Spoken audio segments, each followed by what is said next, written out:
কোনো স্থানে যদি আপনাকে মূল্যায়ন না করা হয় সেই স্থানটা আপনি চেঞ্জ করেন। কিছু কিছু জায়গায় দেখবেন আপনাকে কোনো মূল্যই দেওয়া হয় না, ছাগলের 3 নাম্বার বাচ্চার মতো মনে করা হয়।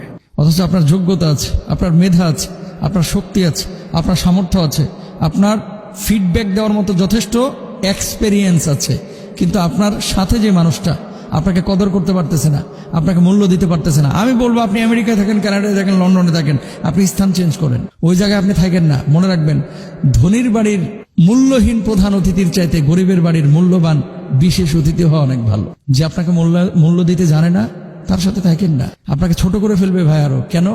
আপনার মনোবল ভেঙে দেবে যে আপনার এদিকে কিচ্ছু হবে না। তাহলে কি করবেন? যেখানে আপনি মূল্য পাবেন সেখানে যান, আলহামদুলিল্লাহ ভালো ফলাফল পাবেন। আর মনে রাখবেন যে পৃথিবীর কোনো মানুষ কিন্তু আপনাকে এইভাবে ধাক্কা মেরে উপরে তুলে দেবে না। ধাক্কা মেরে উপরে তোলার চাইতে টাইনে ধরে নিচে নামানোর সংখ্যা অনেক বেশি। তাহলে আপনি উঠবেন কিভাবে? তাওয়াক্কুলটা আল্লাহর উপরে হবে, চেষ্টাটা আমার পক্ষ থেকে হবে, প্রতিদান আল্লাহর পক্ষ থেকে।